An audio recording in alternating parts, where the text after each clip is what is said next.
आयोजक राम बंधू लोणचे. आता प्रत्येक जण जिंकेल.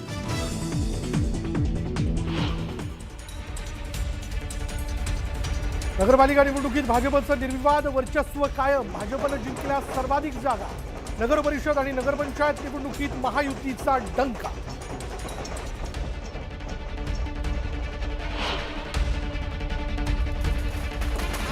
नगरपरिषद आणि नगरपंचायतीतील यशानंतर भाजपचं जंगी सेलिब्रेशन. राज्यभरासह मुंबईतही भाजपचा तुफान जल्लोष.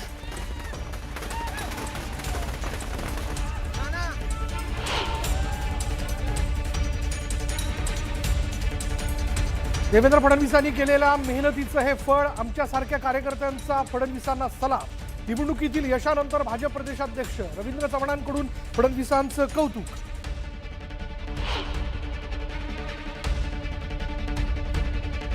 सिंधुदुर्ग जिल्ह्यात चुरशीच्या ठरलेल्या निवडणुकीत मंत्री नितेश राणे आणि केसरकरांना धक्का. कणकवलीत संदेश पारकर विजयी तर सावंतवाडी आणि वेंगुर्ल्यात भाजप विजयी.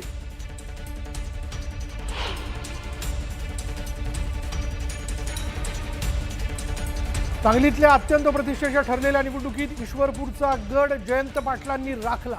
विरोधकांचा धुव्वा उडवत राष्ट्रवादीची एक हाती सत्ता.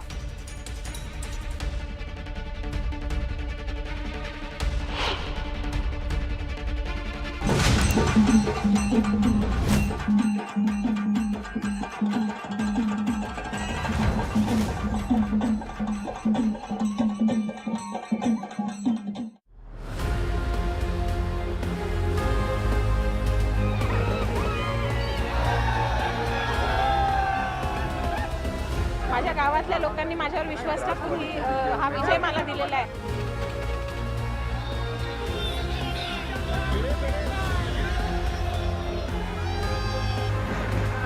हा माझा विजय नसून हा पूर्ण मालवणवासियांचा विजय आहे. आज भावना अशा आहेत की एका डोळ्यात आनंद आहे आणि दुसऱ्या डोळ्यात अश्रू आहे.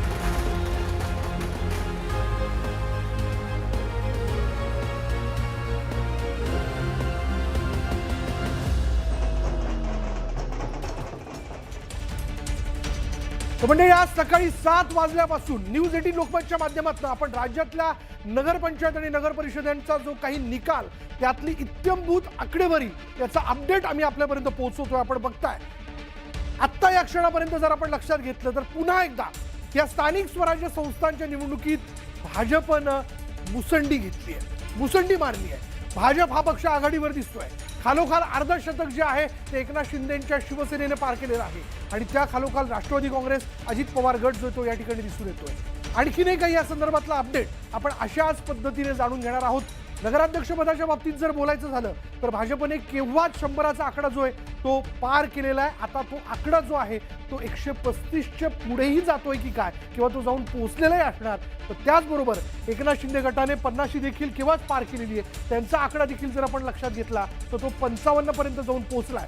त्यामुळे विजयाचा गुलाल उधळत राज्यात आता ठिकठिकाणी कुठे भाजप, कुठे शिवसेना तर कुठे राष्ट्रवादी काँग्रेस आपला विजयाचा जल्लोष साजरा करताना दिसतोय. हीच ती दृश्य भाजप कार्यालयातली. ही प्रदेशाध्यक्षपदाची सूत्र हाती घेतल्यानंतर रवींद्र चव्हाण यांच्या नेतृत्वात राज्यातल्या कार्यकर्त्यांनी या निवडणुकीत विजय खेचून आणलेला आहे. पुन्हा एकदा एक मोठा पक्ष म्हणून या निवडणुकीत भाजपनं विजय मिळवलाय. त्यानंतर आता असं म्हणावं लागेल की जनतेनं दाखवलेला त्यांच्यावरचा विश्वास यापुढे जनतेकरता केल्या जाणाऱ्या कामातनं, दिलेल्या आश्वासनातनं, त्याच्या पूर्ततेतनं त्यांना हा विजय जो आहे तो विश्वास जो आहे तो सार्थ करावा लागणार आहे. त्यामुळे धुराळा नगर परिषदांचा हा रंगत चाललेला आहे. यात कुठे मैत्रीपूर्ण लढत झाली तर कुठे थेट आमनेसामने लढत जी आहे ती बघायला मिळाली. यात राज्यातल्या मोठमोठ्या नेत्यांच्या घरातली मंडळी देखील निवडणुकीत उभी होती, ज्यातनं घराणेशाहीचा आरोप झाला. त्यात देखील कुणी विजयी झालाय तर कोणाचा पराभव झालेला आहे.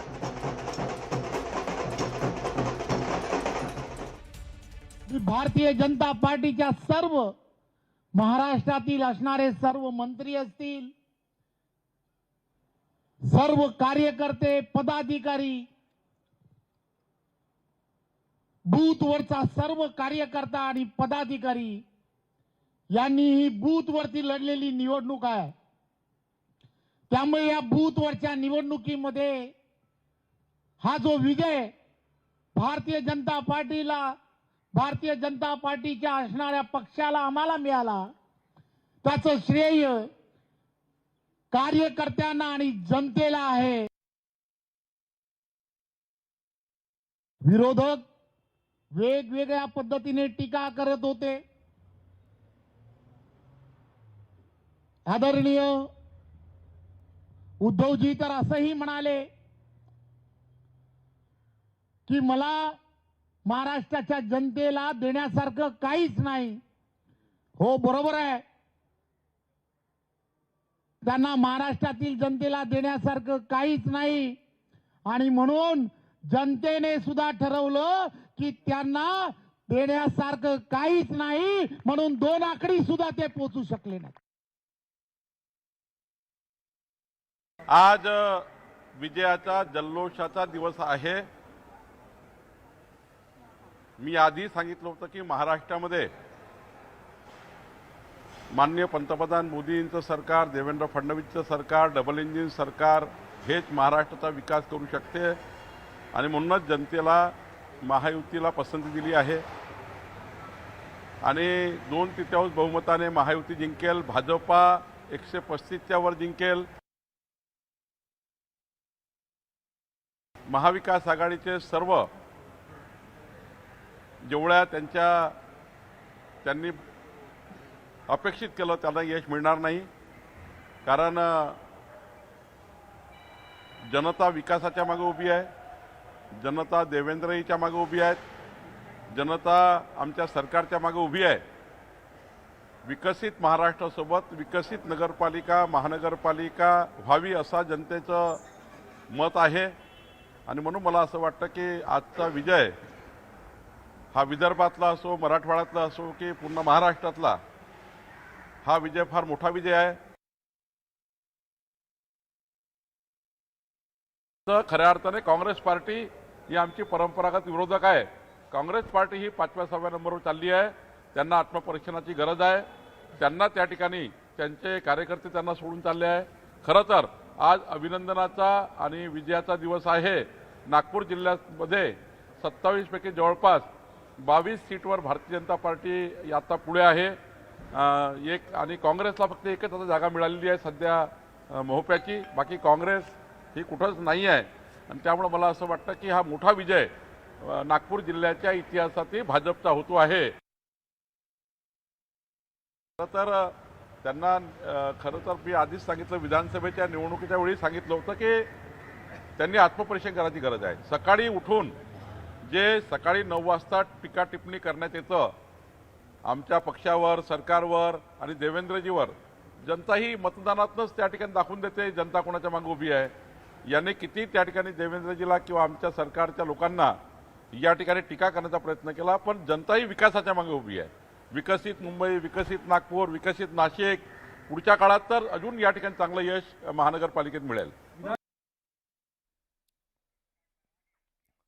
आता आणखीन एक ब्रेकिंग न्यूज. श्रीवर्धनमध्ये ठाकरेंचे उमेदवार अतुल चौगुले नगराध्यक्षपदी विजयी झालेले आहेत. मात्र अतुल चौगुले आता शिवसेनेत प्रवेश करणार असल्याची माहिती सूत्रांनी दिली आहे. भरत गोगावले श्रीवर्धनच्या दिशेने रवाना झालेत. गोगावलेंच्या उपस्थितीत चौगुले शिवसेनेत प्रवेश करणार असल्याची माहिती सूत्रांनी दिली. आता एक क्षणाची मोठी बातमी आपण बघतोय. अतुल चौगुले जे आहेत ते आता शिवसेनेत प्रवेश करणार आहेत. श्रीवर्धनमध्ये ठाकरेंचे उमेदवार अतुल चौगुले नगराध्यक्षपदी विजयी झालेत. म्हणजे उभाटा गटातनं ते विजयी झालेले आहेत, पण आता अतुल चौगुले शिंदेच्या शिवसेनेत प्रवेश करणार असल्याची माहिती सूत्रांनी दिली आहे. भरत गोगावले श्रीवर्धनच्या दिशेनं रवाना झालेत आणि गोगावलेंच्या उपस्थितीत चौगुले म्हणजे अतुल चौगुले जे नगराध्यक्षपदाकरता विजयी झालेत ते शिवसेनेत प्रवेश करणार असल्याची माहिती आपल्याला सूत्रांनी दिलेली आहे. म्हणजे थोडक्यात